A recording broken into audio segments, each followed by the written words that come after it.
வாக்குத்தத்த வசனம் பிலிப்பியர் 4:13 என்னை பலப்படுத்துகிற கிறிஸ்துவினாலே எல்லாவற்றையும் செய்ய எனக்கு என்ன உண்டு? பலன் உண்டு. ஆமென் ஆமென் சொல்லுங்க சத்தமா. ஆமென் ஆமென் என்று சொன்னால் அப்படியே ஆக கடவுது.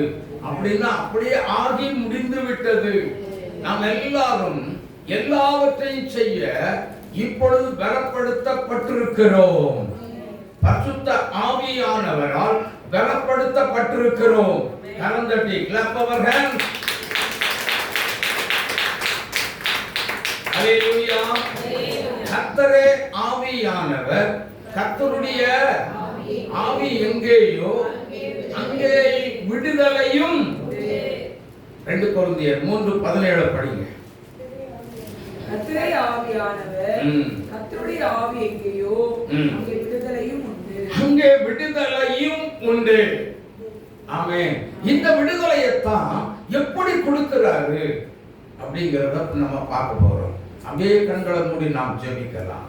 ஓ மகிமை மகிமை மகிமை மகிமை. ஹalleluya. Thank you Jesus. Oh thank you Lord. My துதிக்கிறோம். மகிமை மகிமை மகிமை. Oh yes Lord. உமக்கு நாங்கள் நன்றி செலுத்துகிறோம். ஆண்டவரோடு பேசுங்க. ஆண்டவரோடு பேசுங்க. அவர் நம்மோடு பேசட்டும். அவர் நம்மோடு பேசட்டும். அவர் நம்மோடு இடைப்படட்டும். தேவனே என்னோடு பேசும் என்று சொல்லுங்க. இயேசுப்பா என்னோடு பேசும் என்று சொல்லுங்க. கர்த்தர் பேச வந்திருக்கிறார். நம்முடைய ராஜா பேசும்படி நம்மை பலப்படுத்த, நம்மை விடுதலை செய்ய ஆவியானவர் வந்திருக்கிறார். Hallelujah. Hallelujah. Thank you Jesus. Oh my God. My துதிக்கிறோம். உம்மை ஸ்தோத்திரிக்கிறோம். உம்மை துதிக்கிறோம். Hallelujah. ஸ்தோத்திரிக்கிறோம். ஸ்தோத்திரம் ஸ்தோத்திரம். என்னோடி ரும்மா நேச கர்த்தரே வெளிச்சம் மங்கி இருட்டாயி மாற்றோ சகாயம் ஹட்ட போதிலும் நீங்கா சகாய நீர் என்னோடீரும்.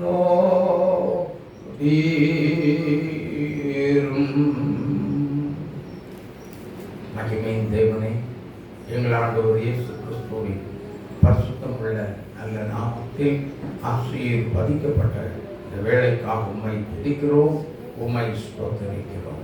தகப்பனே, ஆண்டவரே, நாங்கள் உம்முடைய பாதத்தில் உம்மை எதிர்பார்த்து வந்திருக்கிறோம். தயவு செய்து எங்கள் ஒவ்வொருடைய உள்ளத்திலும் பேசுங்க. கிரியைகளை நடப்பிக்க வாங்கப்பா. ஆண்டவருடைய வல்லமையை வெளிப்படுத்த வாங்க. ஆவியானவருக்குள் என்ன வல்லமை உண்டோ இன்றைக்கு நாங்களும் பெற்றுக் கொள்ள வேண்டும். அந்த வல்லமையை திருச்சபையில் நீர் வெளிப்படுத்தி பேசுவீரா. அபிஷேகத்தின் மூலமாய் இன்றைக்கு எல்லாரும் பெற்றுக்கொள்ள கிருபையா மகிமைப்படுத்துவீரா. பேசுங்க. வசனம் கிரியைகளை செய்ய, வசனம் கிரியைகளை நடப்பிக்கட்டும். தேவ சித்தத்துக்கு அர்ப்பணித்து ஜெபிக்கிறோம். இயேசுவின் நாமத்தில் இதா. ஆமென் ஆமென். ஹalleluya.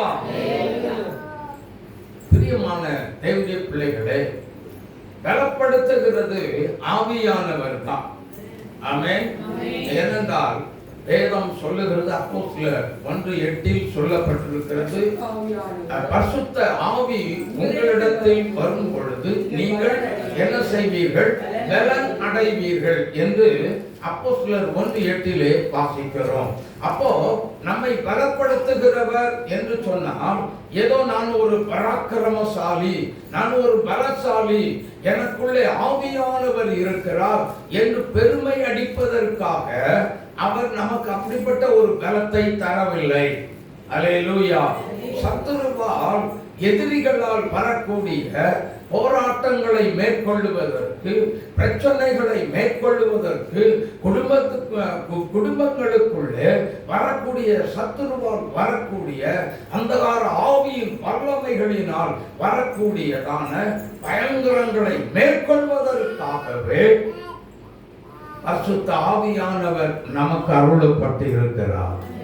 ஆமென், ஆமென்.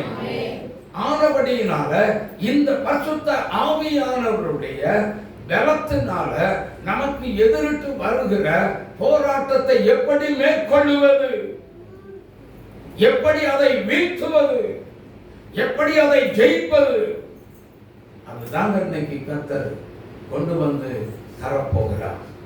ஆமென், ஆமென். எல்லாரும் பெற்றுக்கொள்ள ஆயத்தமா? பெற்றுக்கொள்வதற்கு எத்தனை பேருக்கு ஆயத்தம்? ஹல்லேலூயா.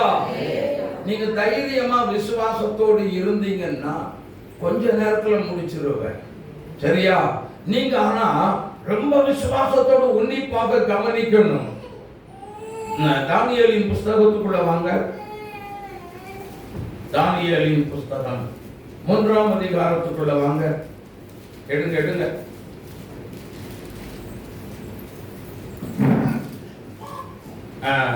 முதலாவது வசனத்தை வாசிங்க.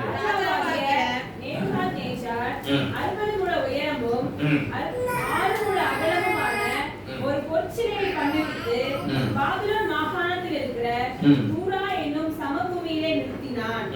பின்பு ராஜாவாகிய நேபுகாத்நேச்சார் தேசாதிபதிகளையும் அதிகாரிகளையும் தலைவரையும் நியாயாதிபதிகளையும் பொக்கிஷக்காரரையும் நீதி சாஸ்திரிகளையும் விசாரிப்புக்காரரையும் நாடுகளில் உள்ள உத்தியோகஸ்தர் யாவரையும் நேபுகாத்நேச்சார் ராஜா நிறுத்தின சிலையின் பிரதிஷ்டைக்கு வந்து சேரும்படி அழைத்தனுப்பினார். ஆமென். இப்பொழுது நீங்க படிங்க, 4ஐயும் 6ஐயும் படிங்க.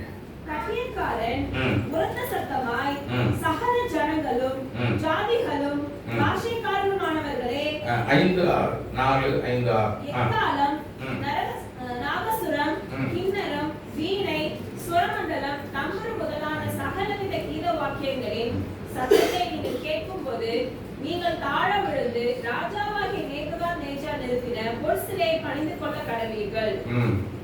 எவனாகிலும் தாழ விழுந்து அதை பணிந்து கொள்ளாமல் போனால் அவன் அந்நேரமே எரிகிற அக்கினிச்சூளையின் நடுவிலே போடப்படுவான் என்றார். ஆமென், அல்லேலூயா. எரிகிற அக்கினியில்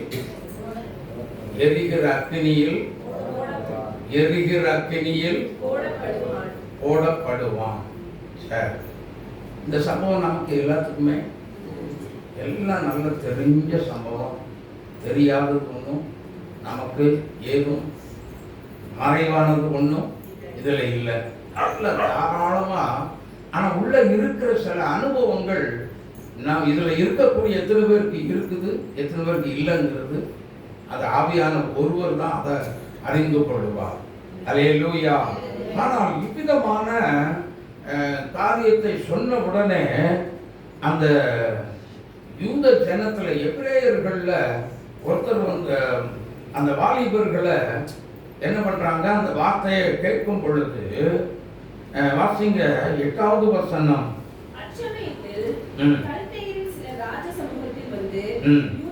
யூதர் பேரில் குற்றம் சாட்டி ராஜாவாகிய நேபுகாத்நேச்சாரை நோக்கி, ராஜாவே என்றும் வாழ்க.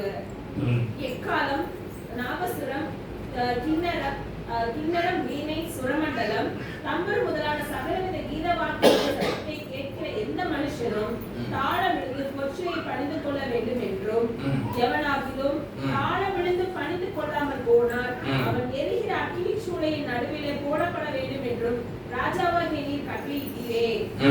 பாபிலோன் மாகாணத்தின் காரியங்களை விசாரிக்கும்படி ஏற்படுத்தின சாத்ராக் மேஷாக் ஆபேத்நேகோ என்னும் என்ற யூத மனுஷர் இருக்கிறார்களே, அவர்கள் ராஜாவாகிய உம்மையும் மதிக்கவில்லை. அவர்கள் உம்முடைய தேவர்களுக்கு ஆராதனை செய்யாமலும் நீர் நிறுத்தின பொற்சிலையை பணிந்து கொள்ளாமலும் பணிந்து கொள்ளாமலும் இருக்கிறார்களே. ஹல்லேலூயா, ஹல்லேலூயா. தேவனுடைய பிள்ளைகள் நன்றாக கவனிக்க வேண்டும். ஏன் இதுல நீங்க வணங்கல அப்படின்னு சொல்லி கேட்டா அதற்கு ஒரே ஒரு பதில் சொல்லுகிறார்கள். என்ன பதில் சொல்லுகிறாங்க? 17வது வசனத்துல வாசிங்க. நாங்கள் ஆராதிக்கிற எங்கள் தேவன் எங்களை தப்புவிக்க வல்லவராய் இருக்கிறார். போதும். ஆமென். நாங்கள் ஆராதிக்கிற எங்கள் தேவன். இது நல்லா புரிஞ்சுக்கோங்க. ஆராதனை ரொம்ப ரொம்ப எல்லாம் சொல்லுங்க. கர்த்தரை இந்த ஞாயிற்றுக்கிழமை ஒரு நாள் தான் கர்த்தருக்கென்று ஆராதனைக்கு நேரத்தை கொடுக்கிறோம். நாம் ஆராதனைக்கென்று கூடி வருகிறோம். ஆனால் எல்லாரும் வருகிறோமா? ஞாயிற்றுக்கிழமை வேலை வந்தா என்ன செய்கிறோம்? ஓடி விடுகிறோம். வீட்டுக்குள்ள குடும்பத்துக்குள்ள அதுக்கப்புறம் பிரச்சனைன்னு சொல்லி என்ன செய்யறோம்? ஹாஸ்பிட்டல்ல ஓடி வருகிறோம்.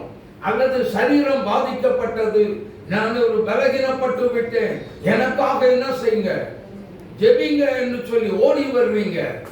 தவறு என்று சொல்லவில்லை. ஆனால் நீங்க பண்ணின தவறை புரிந்து கொண்டு ஓடி வருகிறீர்களா இல்லையா? சொல்லுங்க. புரிந்து கொள்ள வேண்டும். முதலாவது ஒரு பிரச்சனை போராட்டம் குடும்பத்துக்குள்ள வருகிறது, சரீரத்துல தாக்குகிறது அப்படின்னு சொல்லி சொன்னா முதலாவது நல்ல விசுவாசிகள் தன்னை உணர வேண்டும், தன்னை சோதித்து பார்க்க வேண்டும். ஆண்டவருக்காக நாம் எந்த விஷயத்துல நான் கோட்டையை விட்டுட்டேன், எந்த இடத்துல நான் கர்த்தரை கனப்படுத்துகிறத நான் விட்டுட்டேன், எந்த விஷயத்துல ஆண்டவருக்கு நான் கீழ்ப்படியாமல் விட்டு விட்டேனே. யோசித்து பாருங்கள். கர்த்தருடைய வார்த்தை, நீ எனக்கு ஆராதனை செலுத்த வேண்டும். எகிப்து தேசத்துல அடிமைகளாக 400 வருஷம் இஸ்ரவேல் ஜனங்கள் அடிமையாக இருந்த பொழுது மோசேயும் ஆரோனும் சொல்லுகிறார்கள் பார்வோனிடத்துல, எங்களுடைய ஜனங்களை நீங்க என்ன செய்யுங்க, போக விடுங்கள். எதற்கு? கர்த்தரை ஆராதிக்க வேண்டும். ஹல்லேலூயா, ஹல்லேலூயா. கர்த்தரை ஆராதிக்க வேண்டும் என்ற நோக்கத்தில் புறப்பட்ட ஜனங்களை பின்தொடர்ந்து வந்த பொழுது பார்வோனின் சேனை பின்னே, முன்னே செங்கடல்.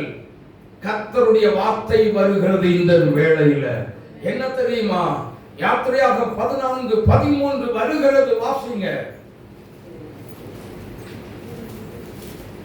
அப்பொழுது மோசே ஜனங்களை நோக்கி, பயப்படாதீர்கள், நீங்கள் நின்று கொண்டு இன்றைக்கு கர்த்தர் உங்களுக்கு செய்யும் ரட்சிப்பை பாத்தீங்களா? கர்த்தருடைய ஆராதனைக்கு முக்கியத்துவம் கொடுத்து அடிமைத்தனத்திலிருந்து வெளியில் வந்த பிள்ளைகளுக்கு கர்த்தர் கொடுக்கிற ஒரு நல்ல ஒரு அருமையான ஒரு பாதுகாப்பின் ஒரு செட்டைக்குள்ளே கர்த்தர் மூடி மறைக்கிறார் என்று சொல்லி அங்கிருந்து ஒரு வார்த்தை வருகிறது என்று சொன்னால், இன்றைக்கு காண்கிற இந்த வியாதி, இந்த குடும்பத்தில் இருக்க பிரச்சனை, ஒரு போராட்டம் இனி என்றைக்குமே நீ காண மாட்டாய். நீ ஆராதனைக்கு முக்கியத்துவம் கொடுக்காம வேலைக்கு போனா இந்த வருஷத்துல உன் வீட்டுக்குள்ள வியாதி வரும், வந்தா சோதனை வரும், பெரும் பாடுகள் வந்தால் என்ன செய்ய போகிறீர்கள்? கர்த்தருக்கு ஆராதனை செலுத்துவது மிக மிக அவசியம். ஆமென். அந்த நாள்ல எந்த ப்ரோக்ராம் வைக்காதீங்க. அது ஹெவி லாஸ்ல தான் போய் முடியும். அந்த நாள்ல தயவு செய்து வேலைக்கு போகாதீங்க. இடைக்கு இட தங்கம் கிடைக்குது அப்படின்னு சொன்னாலே முடியாது என்று நீங்கள் வெளியேறி விடுங்கள், உதவி தள்ளுங்க, கர்த்தரை கனப்படுத்துங்க. அல்லேலூயா, அல்லேலூயா. காண கிடைக்காத ஒரு தங்கம் நம்முடைய ராஜா இயேசு கிறிஸ்து. அல்லேலூயா. இடைக்கு இட தங்கமே தேவையில்லை. ஆமென். எனக்குள்ள இருக்கக்கூடிய பொக்கிஷமாகிய எங்க ராஜா இயேசப்பா எனக்குள்ள நல்லவராய் என் பிரச்சனைகளை பார்க்கிற தேவனாய், என் பிரச்சனை மத்தியில என்னை விசாரிக்கிற தேவனாய் எனக்குள்ளே இருக்கிறார். ஹல்லேலூயா. நான் அவரை கனப்படுத்தி அவரை ஆராதனைக்கு முக்கியத்துவம் கொடுத்து அவரை ஆராதிக்க நான் கடந்து வருவேன். ஹல்லேலூயா. ஸ்தோத்திரம். ஆராதனை ரொம்ப ரொம்ப முக்கியம். சொல்றாங்க, அந்நேரமே எரிகிற அக்கினியில என்ன செய்யப்படுவீர்கள்? Don't care. 17வது வசனத்தில் சொல்றாங்க, எங்கள் தேவனாகிய கர்த்தர் எங்களை தப்புவிக்க வல்லவராய் இருக்கிறார். இங்க கவனிங்கம்மா, வல்லமை நிறைந்த தெய்வம் தான். அவர்தான் வல்லமை நிறைந்தவர். ஆமென். அப்ப நம்ம அவருக்கு கண்ணும் கருத்தும் என்ன? என் பிள்ளைகளை விடுதலை செய்வேன். அப்படியே ஒரே நோக்கத்தோடு ஆண்டவர் இருக்கிறார். அப்போ நாமளும் எப்படி இருக்க வேண்டும்? ஒரே நோக்கம். ஞாயிற்றுக்கிழமையா 2 ஆராதனையா, 2 ஆராதனையிலும் நான் கலந்து கொள்ளுவேன். அந்த ஒரே நோக்கம் நமக்கு வேண்டும். நம்ம நல்ல விசுவாசிக்கு அதுதான் வேணும். ஆமென். கர்த்தரை ஆராதிக்கிறது நான் நிறுத்தவே மாட்டேன். எனக்கு ஆராதிக்கிறது இந்த ஒரே நாள் தான். மற்ற எல்லா நாளையும் நீங்க எடுத்துக்கொள்ளுங்க. வேலைக்கு போறதை நிறுத்துங்க. ஞாயிற்றுக்கிழமை பிரைஸ் எல்லாம் பெரிய வருமானம் வந்தாலும் நிறுத்துங்க தயவு செய்து. அது உங்களுக்கு ஆசை. நிறுத்தி கர்த்தரை ஆராதிக்க கற்றுக்கொள்ளுங்க. அந்த ஆராதனையில உங்களுக்கு விசேஷித்த ஒரு அபிஷேகத்தையும் வல்லமையும் தேவனாகிய கர்த்தர் கட்டளையிடுவாராக. ஆமென். ஹல்லேலூயா. தேவ சமூக பழக்க வழக்கம் உறவு அதிகமா வருங்க கர்த்தரை ஆராதிக்க வந்தா. ஆமென். ஆமென். நீங்க அதை செய்து பாருங்க. நாங்கள் ஆராதிக்கிற தேவன், சொல்லுங்களேன், நாங்கள் ஆராதிக்கிற எங்கள் தேவனாகிய கர்த்தர் எங்களை விடுவிப்பார். எங்களை விடுவிப்பார். ஆனா அவங்களுடைய அந்த சாத்ராக் மேஷாக் ஆபேத்நேகோ என்பவருடைய அவங்களுடைய அந்த காரியத்தை பார்க்கும் பொழுது கீழே இன்னொரு வார்த்தை சொல்றாரு பாருங்க. அதை பார்த்து தாங்க பயங்கரமான விசுவாசத்துக்குள்ள இவங்களும் ஒரு விசுவாச வீரர்கள். ஹல்லேலூயா. பாருங்க, கீழே படிங்க. அவர் எங்களை விடுவிக்காமற் போனாலும்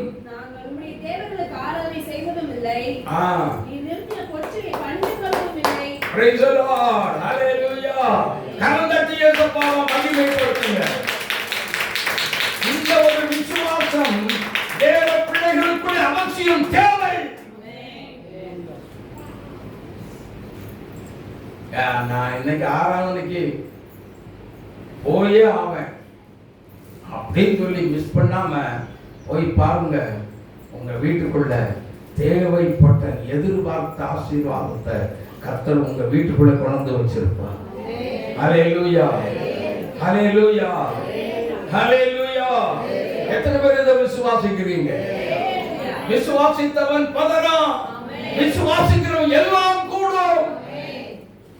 கடைசியில இந்த சாத்ராக் மேஷாக் ஆபேத்நேகோ என்பவர்களுக்கு ஒரு கொடூரமான ஒரு பனிஷ்மெண்ட் அந்த ராஜாவினால் தீர்மானிக்கப்படுகிறது. என்ன தெரியும்? வாசிங்க. அவருடைய முகம் வேறுபட்டது. சூளை சாதாரணமாய் சூடாக்குவதை பார்க்கிறோம். 7 மடங்கு அதிக சூடாக்கும்படி கட்டளை கொடுத்தான். சாத்ராக் மேஷாக் ஆபேத்நேகோ என்பவர்களை எரிகிற அக்கினி சூளையிலே போடுவதற்கு அவர்களை கட்டும்படி தன் ராணுவத்தில் பலசாலிகளாக தன்னுடைய ராணுவத்திலேயே ஸ்பெஷலா என்ன செய்றான்? பலசாலிகளை தேடி கண்டுபிடிச்சு, அப்பொழுது அவர்கள் கேளுங்க, தேடி கண்டுபிடிச்சு அவங்களை கட்டி என்ன பண்றாங்க? தூக்கிட்டு போறாங்க. ஆனா தூக்கிட்டு போயாச்சு. தூக்கிட்டு போய் என்ன நடக்குது பாருங்க. சாத்ராக் மேஷாக் கட்டுண்டவர்களாய் எரிகிற அக்கினிச்சூளையின் நடுவிலே எரிகிற, இங்க பாருங்க, அவன் என்ன பண்றான்னா இப்படி வந்து வாசல்ல வந்து இப்படி தூக்கி என்ன பண்றாங்க உள்ள போடுறாங்க. ஏன்னா இவங்க மேல நிக்கிறாங்க, மேல நின்னு இப்படி போடுறாங்க. ஆனா மேல நின்ன நெருப்புக்குள்ள விழுந்தவன் சாகல. ஹல்லேலூயா. நெருப்புக்கு விழாம வெளியில நின்னு தூக்கி போட்டான் பாத்தீங்களா? இவங்க 3 பேருமே சாம்பலா போயிட்டாங்க. கரந்தட்டி இயேசுவை மகிமைப்படுத்துங்க. ஹல்லேலூயா, ஹல்லேலூயா. வேதம் என்ன சொல்லுகிறது தெரியுமா? ஏசாயா தீர்க்கதரிசன புஸ்தகம் 43ஆம் அதிகாரம் 2வது வசனத்தை வாசிங்க. நீ தண்ணீரை கடக்கும் போது நான் உன்னோடே இருப்பேன்.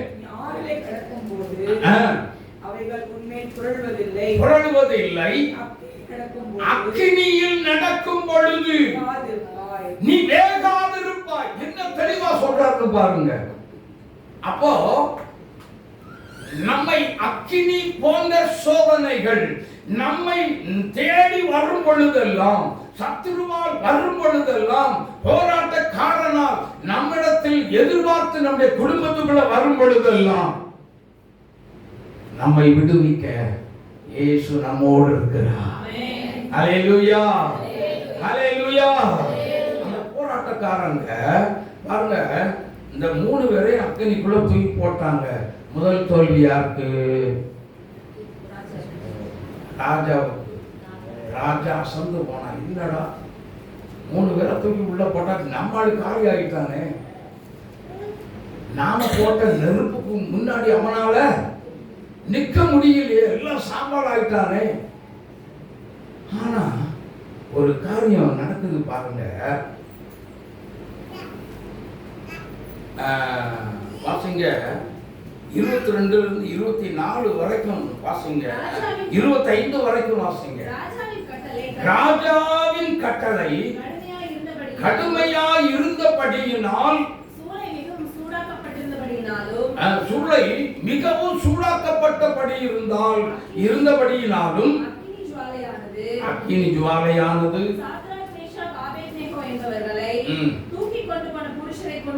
கொண்டு போட்டது.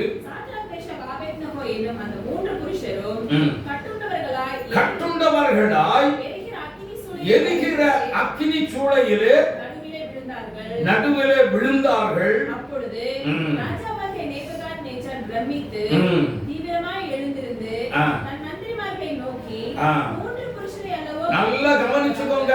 ஏம்மா,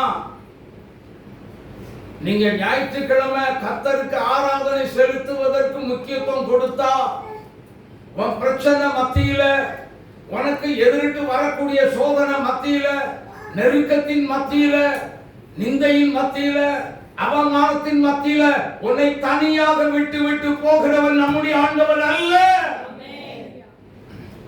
என்ன பண்ணாரு? கீழே வாசியம்மா. அதற்கு அவன், அக்கினியில் போடுவித்தோம் 3 பேர் அல்லவா போட்டோம். ராஜாவுக்கு பிரதியுத்தரமாக, ஆம் ராஜாவே என்றார்கள். அதற்கு அவன், இதோ 4 பேர் விடுதலையை அக்கினியின் நடுவே. எத்தனை பேர் உள்ள போட்டது? எத்தனை பேர் போட்டது? எத்தனை பேர்? 3 பேர். ஆனா அக்கினியில விடுதலையாகி அப்படியே ரவுண்ட் அடிச்சுட்டே இருக்கிறாங்க. என்ன ரவுண்ட் அடிக்கிறாங்க? நாங்க விடுதலை அடைந்து விட்டோம். ஹல்லேலூயா. அக்கினி எங்களை சேதப்படுத்தவில்லை, நாங்கள் விடுதலை அடைந்து விட்டோம். ஹல்லேலூயா. அக்கினி போன்ற சோதனை உன்னை சேதப்படுத்த அதிகாரம் இல்லை. கர்த்தரை ஆராதித்தார். கர்த்தரை ஆராதிக்கும் பொழுது அந்த அதிகாரம் யாருக்கு இல்லை? அந்த உலக பிரகாரமான அக்கினி போன்ற சோதனை கொண்டு வந்த சத்துருவுக்கு என்ன இல்லை? அதிகாரமே இல்லை. சொல்லுங்களேன், பார்த்து. சத்துருக்கு அதிகாரம் இல்லை, சாசுக்கு அதிகாரம் இல்லை, பொருளாதாரத்துக்கு அதிகாரம் இல்லை. நமக்கு தான் அதிகாரம், நமக்கு தான் அதிகாரம். ஹல்லேலூயா. எனக்கு தான் அதிகாரம் உண்டு. ஹல்லேலூயா. நான் உங்களுக்கு அதிகாரம் கொடுக்கிறேன், அவைகள் ஒன்றும் உங்களை சேதப்படுத்துவதில்லை. லூக்கா 10:19 படிச்சு பாருங்க. அதுதான் வசனம். ஒன்று உங்களை பிரச்சனை, நீ வேலை செய்யற இடத்துல உனக்கு எதிராக எழும்பும். ஆனா எழும்புகிற விஷயம் என்ன நடக்கும் தெரியுமா? நீங்க தலை இங்க பாருங்க, என்னைய மாதிரி தலை நிமிர்ந்து நிற்பீர்கள். ஹalleluya. யார் மூலம் பிரச்சனை வந்துச்சோ அவர்களை கர்த்தர் தலை குனிய வைப்பார். இந்த ஆண்டில் அது நடக்கும். ஆமென். நீங்க வெற்றி பெறுவீர்கள். உங்களுக்கு எதிராக பிரச்சனை கொண்டு வந்தவன் தோற்று போகிறத உங்க கண்ணு காணும் தேவ பிள்ளைகளே. ஹalleluya. கர்த்தர் காரணம் என்ன? கர்த்தர் உங்களுக்காக யுத்தம் பண்ணுவார். நீங்கள் சும்மா இருப்பீர்கள். ஆமென். ஹalleluya. நீங்க சும்மாவே இருப்பீங்க. ஆமென். அது உங்க வேலையில, வேலை செய்யற ஸ்தலத்துல படிக்கிற பிள்ளைகளுடைய பொறாம எரிச்சலினால சில வஞ்சகமான வேலை செய்யறாங்க பாத்தீங்களா? அவங்களுக்கெல்லாம் எதிராக எழும்புற வேலையில இதுவரைக்கும் வெட்கத்தை அனுபவித்திருந்திருக்கலாம், துன்பத்தை அனுபவித்திருந்திருக்கலாம். ஆனால் இந்த வருஷத்துல இருந்து கர்த்தர் சொல்லுகிறார், இதுவரைக்கும் அனுபவித்தது போதும், நான் உன்னை விடுதலை செய்கிறேன். ஓ, ஆவியானவர் கடந்து வருகிறார், எனக்குள்ளே இறங்கி வருகிறார். பலமுள்ள தேவனாய், விடுதலையின் நாயகனாய் உன்னை விடுதலை செய்யும்படி, உன் தலையை உயர்த்தி உன்னை மகிழ்ச்சியாக்கும்படி பிரச்சனை மத்தியில நடுவுல கடந்து வருகிறார். நான் தனியா நிற்கிறேன், நான் தனியா நிற்கிறேன் நினைக்காத. உன்னை விசாரிக்க அந்த அக்கினி போன சோதனைக்குள்ளே என் தேவனாகிய கர்த்தர் இறங்கி வந்திருக்கிறார். கரந்தட்டி ஆத்மரி.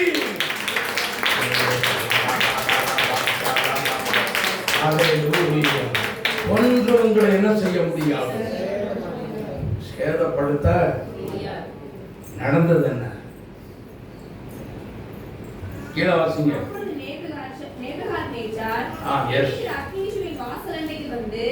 உன்னதமான தேவனுடைய தாசராகிய சாத்ராக், மேஷாக், ஆபேத்நேகோ என்பவர்களே நீங்கள் வெளியே வாருங்கள் என்றார். அப்பொழுது இங்க பாருங்க, நல்லா புரிஞ்சுக்கோங்க. நெருப்புக்குள்ள இருக்கும் பொழுது 4 பேர் விடுதலை அடைந்தவர்களால் நெருப்புக்குள்ள சுத்தி வர்றாங்க. ஆனா வெளியே வரும் பொழுது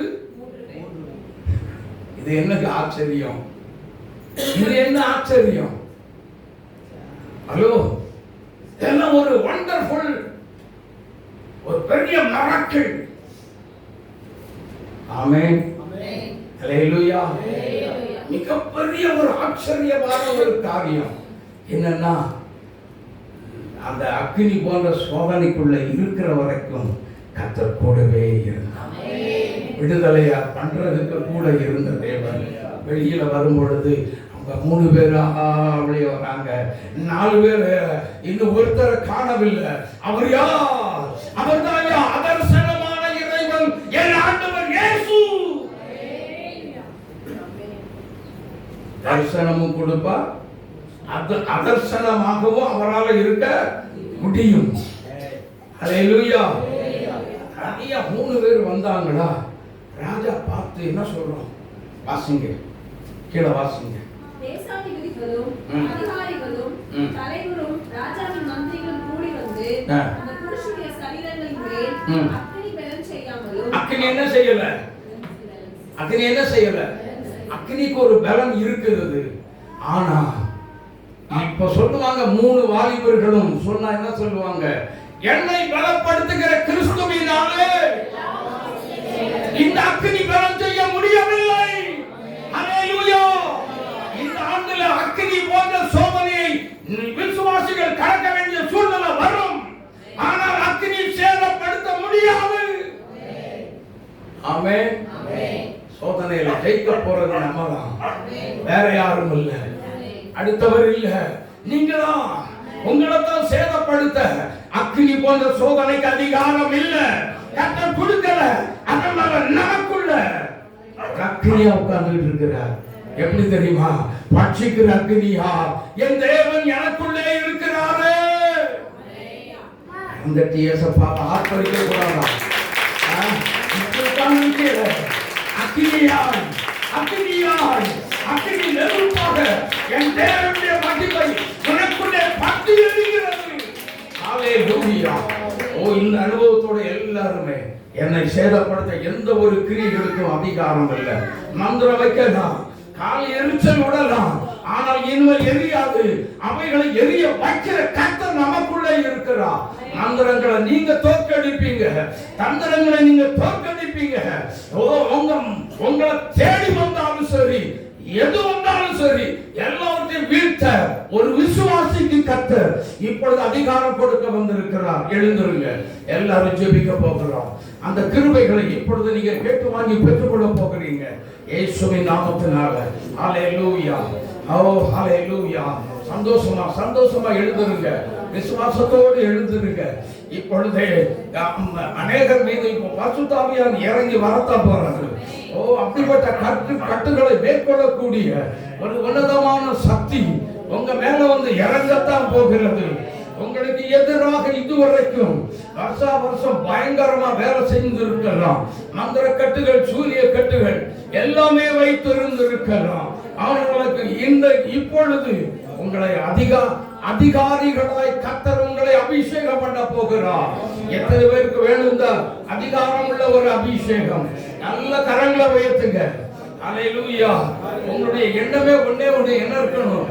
இந்த அதிகாரம் உள்ள அபிஷேகம் எனக்குள்ள வேணும்.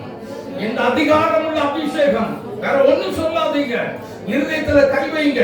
இயேசுவே, இந்த அதிகாரம் உள்ள அபிஷேகம் எனக்குள்ள வேணும். எல்லாம் சொல்லுங்க, எல்லாம் சொல்லுங்க. நீ சுலபமா மந்திர கட்டலாம் இன்னைக்கு நம்ம ஜெயிக்க முடியும். இந்த அதிகாரம் உள்ள இந்த வீடியோவுல பார்க்கிற தேவ பிள்ளையே, நீங்கள் இந்த மாதிரி சொல்லுங்க. இன்னைக்கு இப்பொழுது உங்க குடும்பத்துக்குள்ள இருக்க மந்திர கட்டு, பிசாசின் ஆட்சிகள் எல்லாம் உடைந்து நொறுங்கி போகும், சின்னாபின்னமாய் நொறுங்கி விடும். ஹல்லேலூயா. கர்த்தர் அதை முறியடிக்க உங்க குடும்பத்துக்குள்ள இறங்கி வருகிறார். மகிமை தேவனாகிய கர்த்தர் இறங்கி வருகிறார். கடன் தூக்கி இருக்க தேவ பிள்ளையே, உன் மேல இறங்கி வருகிறார். தேவனுடைய ஆவி பலமாய் இறங்குகிறது. வல்லமை நிறைந்த தூய ஆவியானவர், பலமுள்ள ஆவியானவர் இறங்கி வருகிறார்.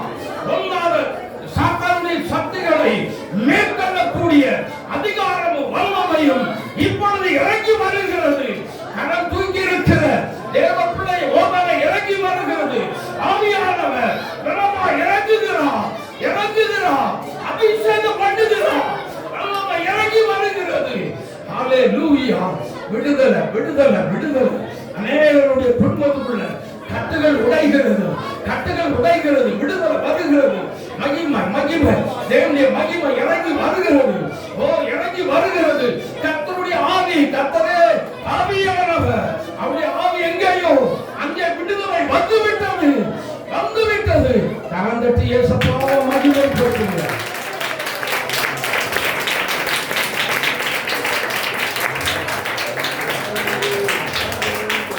இயேசுவின் நாமத்தில் பிதாவே.